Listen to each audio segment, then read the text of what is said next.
Good morning. My name is Burt Bennett, and I'm the commander of the Hampton's American Legion Post 35. And on behalf of Post 35, I'd like to thank each of you for joining us this morning to honor our nation's fallen heroes. At this time, I'd like to introduce Chris Nevins, Post 35 acting chaplain, who will offer an invocation. Please stand. Please bow your heads.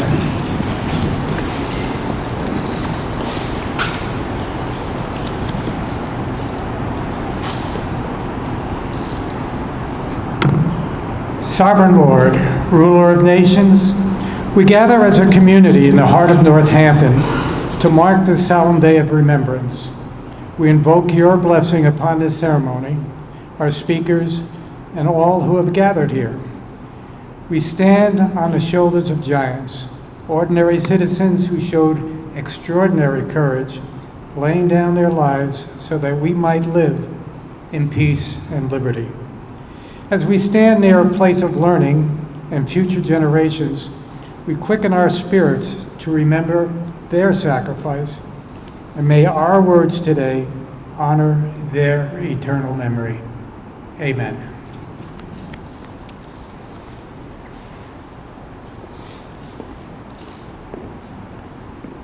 Thank you, Chris.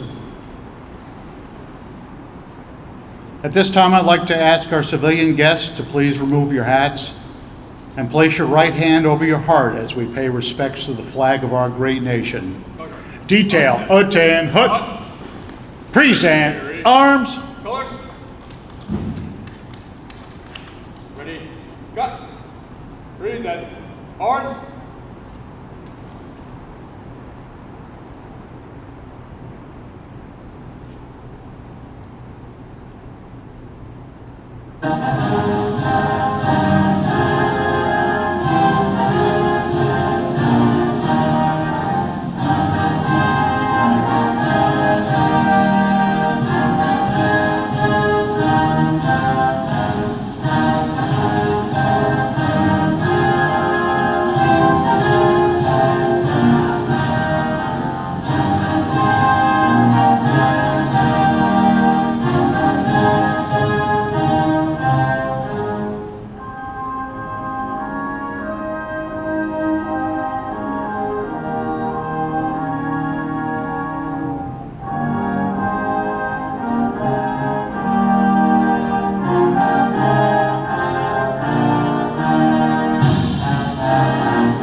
Order, arms. Ready, colors. Ready, cut. Order, colors. Please be seated. Ready, cut. Adding. At this time, I'd like to acknowledge our veterans in the crowd. Will our Army veterans please raise your hand to be acknowledged? Army.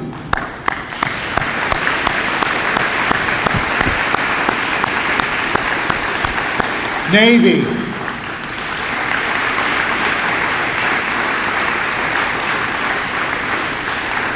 Marine Corps.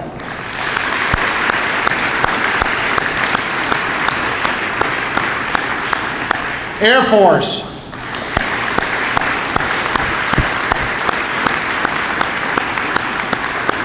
Coast Guard.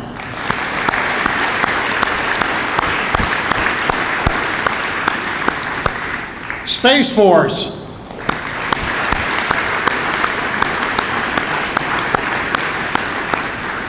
One of these years, we'll have somebody. Wartime Merchant Mariners.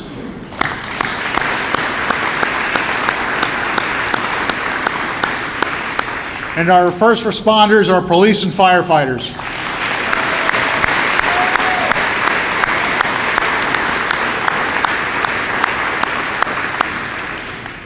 Will our Korean War era veterans please raise your hand to be acknowledged? Korea.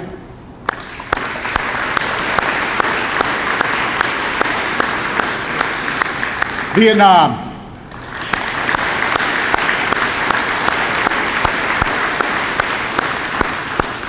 Conflicts from 1975 to 1991.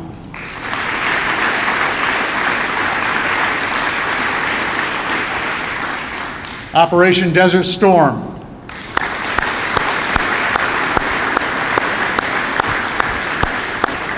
Operations Iraqi Freedom, Enduring Freedom, and Freedom Sentinel.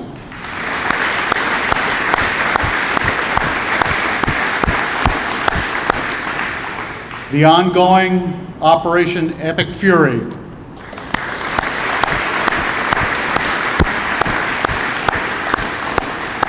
And last but not least, the members of our greatest generation, our World War II vets.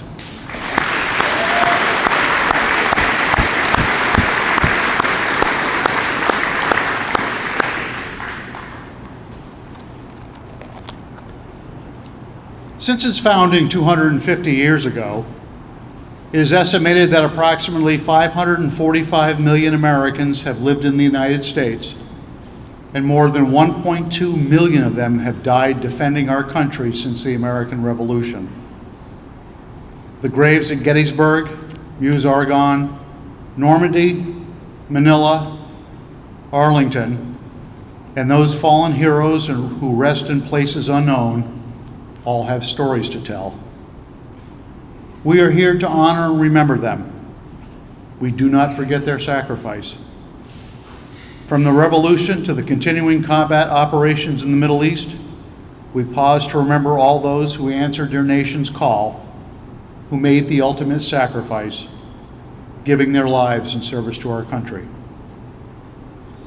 From Hampton Falls native Lincoln Ackerman, who lost his life in the Pacific during World War II, to Exeter's Dan Healy, who died trying to rescue his men in Afghanistan, to Northampton's Matt Kutu, who was killed in Iraq by enemy sniper fire.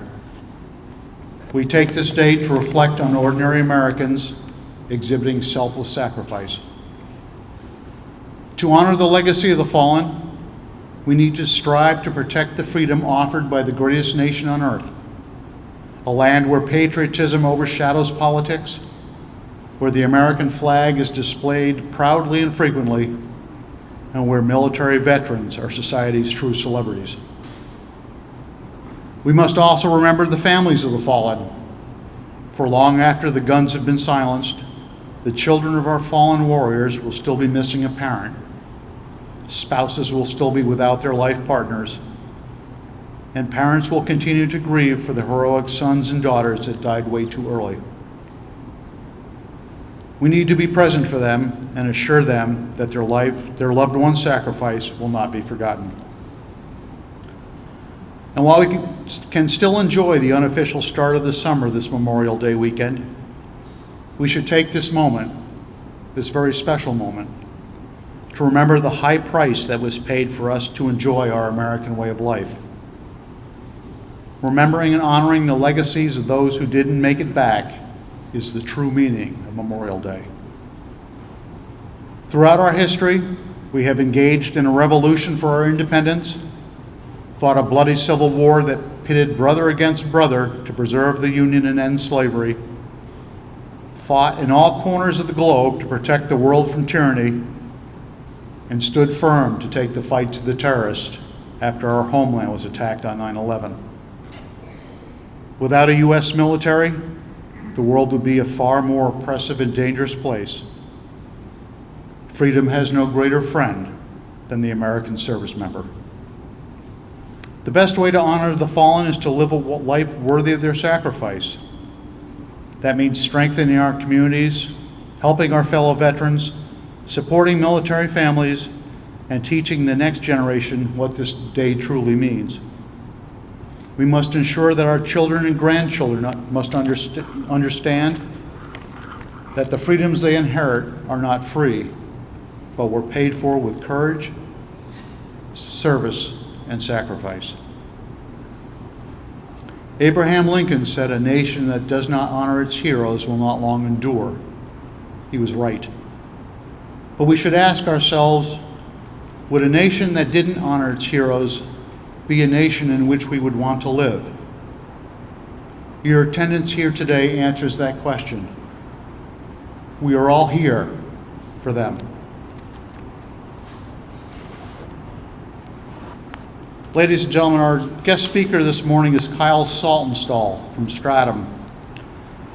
Kyle's life has never followed a prescribed path, which may be what makes his story interesting. Raised on a Marine Corps Air Station in southern Arizona, he developed an early appreciation for service as the son of a Marine. After graduating high school in 2000, Kyle spent the next decade collecting experiences that ranged from cooking at a restaurant in the Arctic, to hitchhiking coast to coast across the United States, to maintaining a fleet of pedal-powered taxis, and even performing as a clown in a small circus. And those of us who know Kyle well can believe that.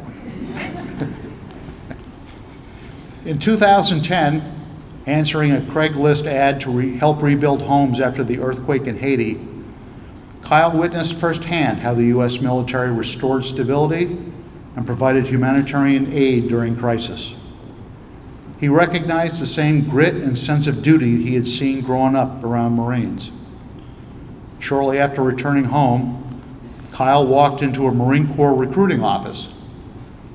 The recruiter informed him that while his resume was interesting, the Marines were not currently looking for interesting. So Kyle walked next door to the Army recruiter. Kyle completed airborne school, the Joint Special Operations Combat Medic course, the U.S. Army Special Operations Aviation Command Enlisted Combat SEALs course, better known as the Night Stalker Green Platoon, and the Special Operations Aviation Medical Indoctrination course. In 2016, he deployed to Afghanistan as an advanced tactical paramedic with the 4th Battalion, 160th Special Operations Aviation Regiment Airborne in support of Operation Freedom Sentinel. Since leaving the Army in 2016, Kyle has earned a Bachelor of Science in Agricultural and Food Systems from the University of New Hampshire, along with Firefighter 1 and 2 certifications through New Hampshire Fire Standards and Training. He now volunteers as an on-call EMT firefighter with the Stratham Volunteer Fire Department. Kyle lives and works with his wife Sophie and their 3 young children, Caroline, Willie, and Charlie, on their small organic berry farm, Saltonstall Farm in Stratham. His awards include the Army Achievement Medal, Army Good Conduct Medal, National Defense Service Medal, Afghanistan Campaign Medal, Global War on Terrorism Service Medal, Army Service Ribbon, and the Parachutist Badge. Ladies and gentlemen, it is my honor to introduce Kyle Saltonstall, United States Army.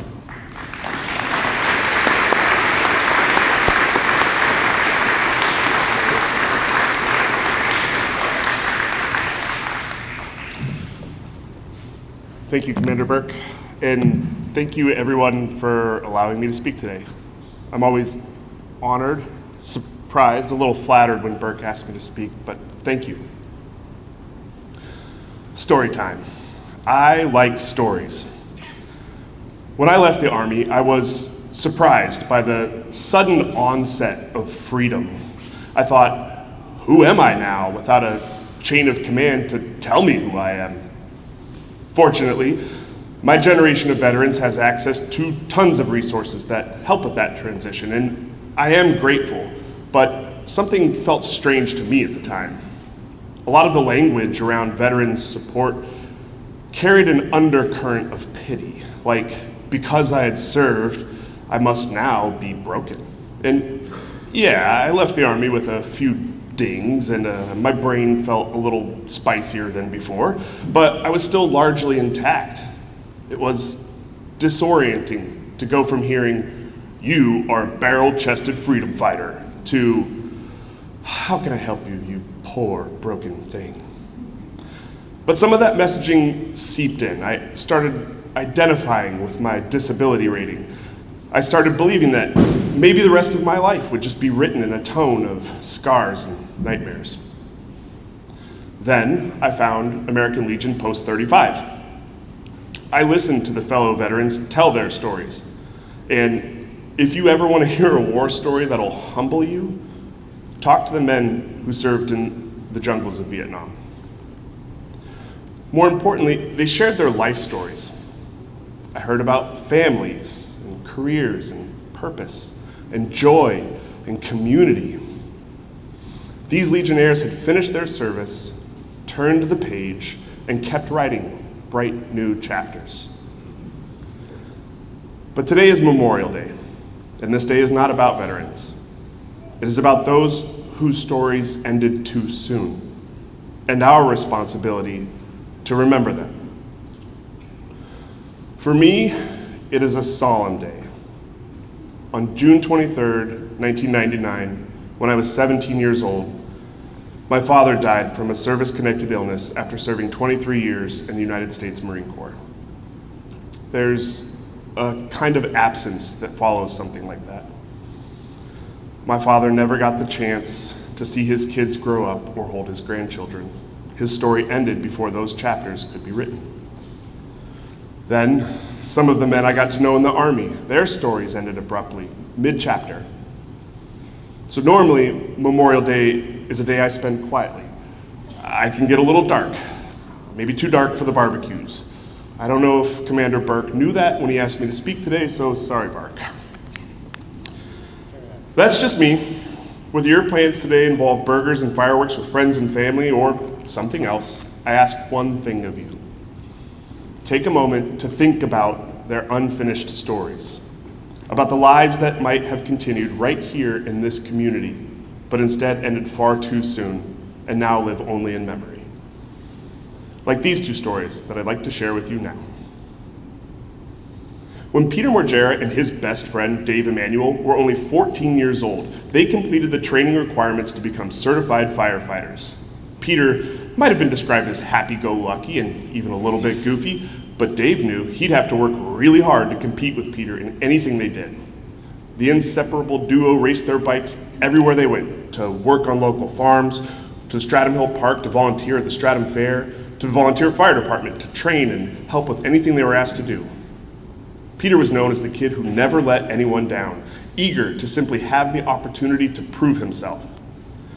He expressed a feeling of duty to serve his community, and he was excited by the adrenaline rush of firefighting. So it came as no surprise to his friends and family when he followed a family tradition of military service and enlisted in the United States Air Force. One day, when he was stationed in Saudi Arabia, he just returned to his quarters at the end of the duty day. He was scheduled to return home the next day and excited to finish his enlistment contract, return to New Hampshire, and start classes at UNH, where his best friend Dave was studying.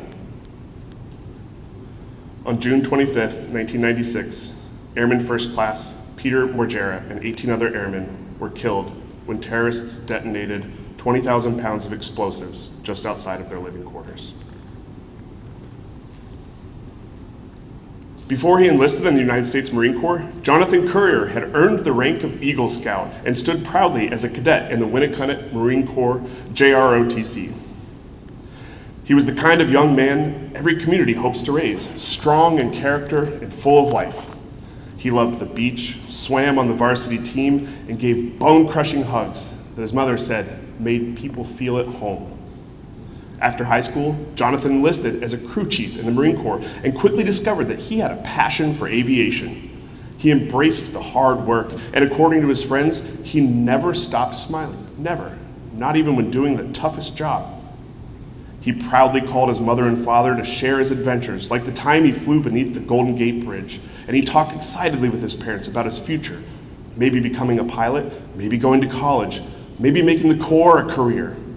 He was at that age where every decision opened a door. The future wasn't narrowing for him, it was expanding.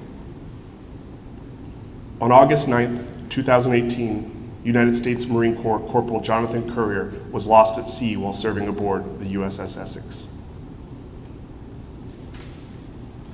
Today, on Memorial Day, I wonder what it would be like to look out on this crowd and see my father listening to me speak, maybe holding my children's hand, maybe beaming with pride. I don't know what that would be like, and I'll never know. Today, Peter Morgera's best friend Dave is Durham's fire chief, a community leader respected across the nation in his field. When I hear about all that Dave has accomplished, I can't help but think that Peter would have never stopped accepting the challenge to show his friend who the real firefighter is.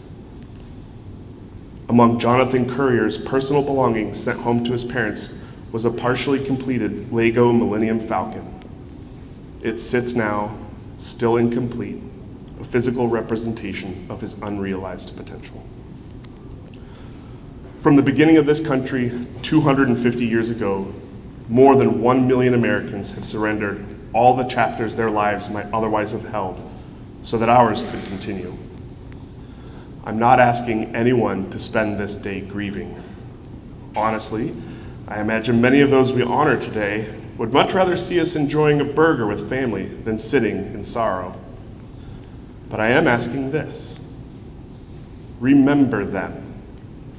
Remember not only how they died, but how they lived. Remember the futures they never got to fulfill, and commit ourselves to building a nation worthy of the sacrifice they made for us. Thank you.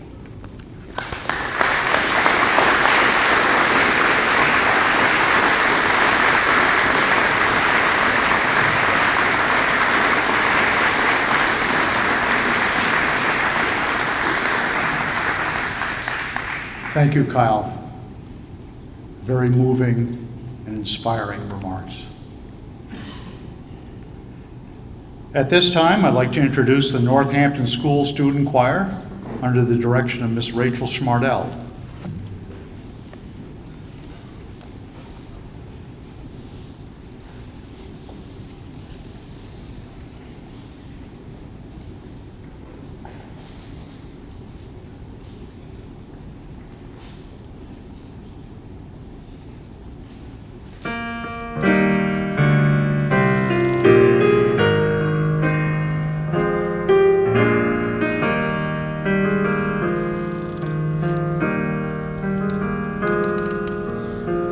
This is my America, America to me. One nation under God, with diversity. This is our America, from the mountains to the plains. Sweet land America, where freedom will always reign. To thee we sing, the flag we wave, let freedom reign.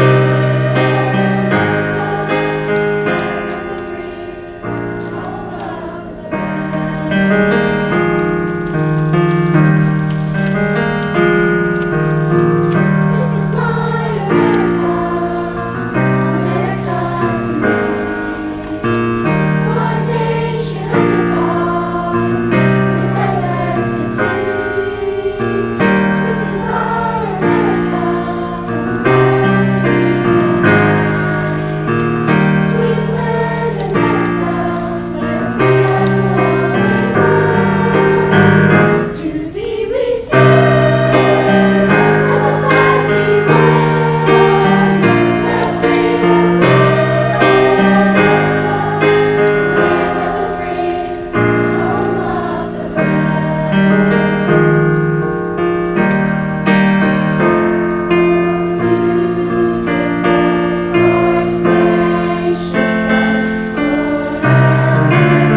Incredible. Your students here at the Northampton School.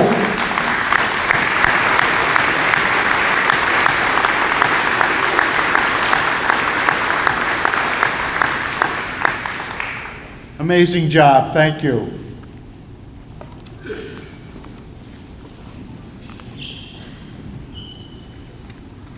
At this time, I'd like to invite Chris Nevins, the Post 35 acting chaplain, to the podium to offer a benediction.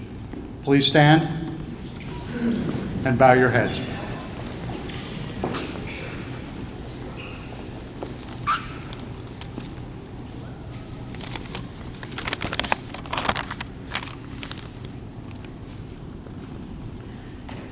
Gracious God, as this ceremony draws to a close and we return to our homes, let the echoes of today's tribute remain steadfast in our hearts.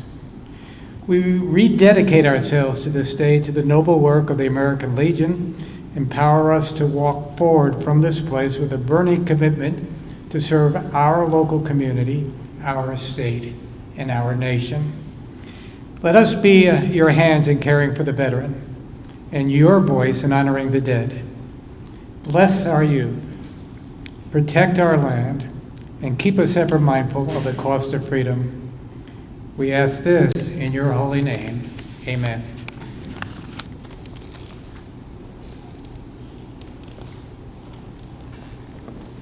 Thank you, Chris.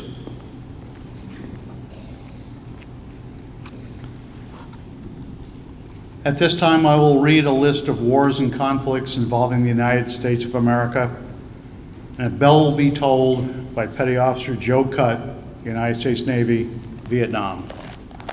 Order. Attend. Hut. Detail, attend, hut. The Revolutionary War. War of 1812. Mexican-American War. The Civil War. The Spanish-American War. World War I. World War II. The Cold War. The Korean War. The Vietnam War. America's wars and conflicts from 1975 to 1992. Operation Desert Storm. Operation Iraqi Freedom. Operation Enduring Freedom. Operation Freedom Sentinel. And the ongoing Operation Epic Fury.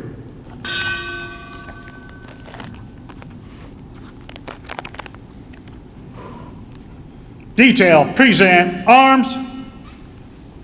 Order. Carry. Colors. Ready. Cut. Present. Colors. Salute the fallen.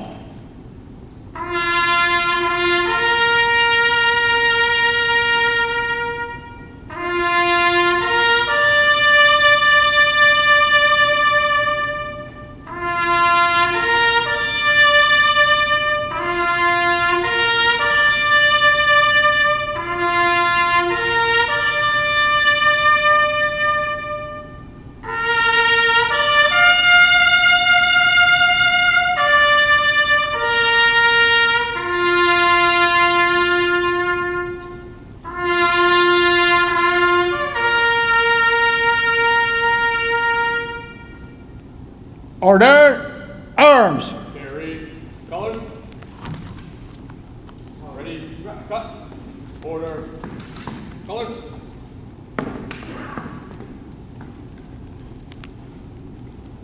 Ready. Cut. At ease.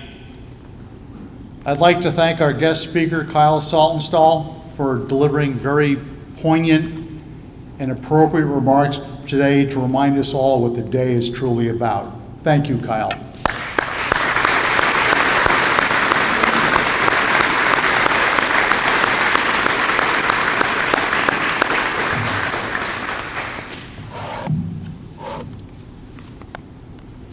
I'd also like to thank Rachel Schmardell and Dan Singer in the Northampton School Choir, Joe Cutt, the unofficial mayor of Northampton,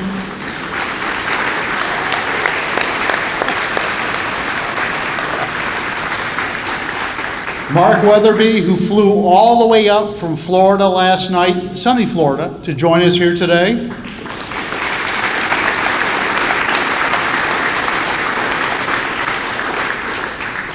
The remarkable group of young men and women from Winnicott High School, the Marine Corps JROTC.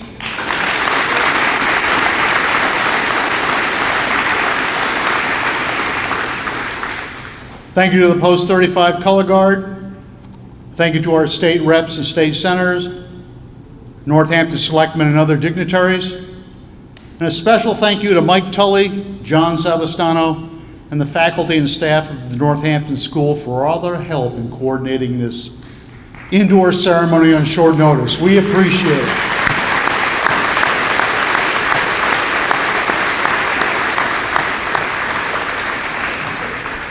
We could have all stood outside in the rain, but this is more fun. I'd like to thank Chief Walsh and the Northampton Police Department and Chief McClashing and the Northampton Fire Department, and a special thank you to all our vets. This concludes our ceremony this morning. We will hold our final ceremony at Post 35 at 11:30. There is no parade. May God bless and keep our fallen heroes. May God bless and protect the servicemen and women of our armed forces. And may God bless the United States of America. Thank you.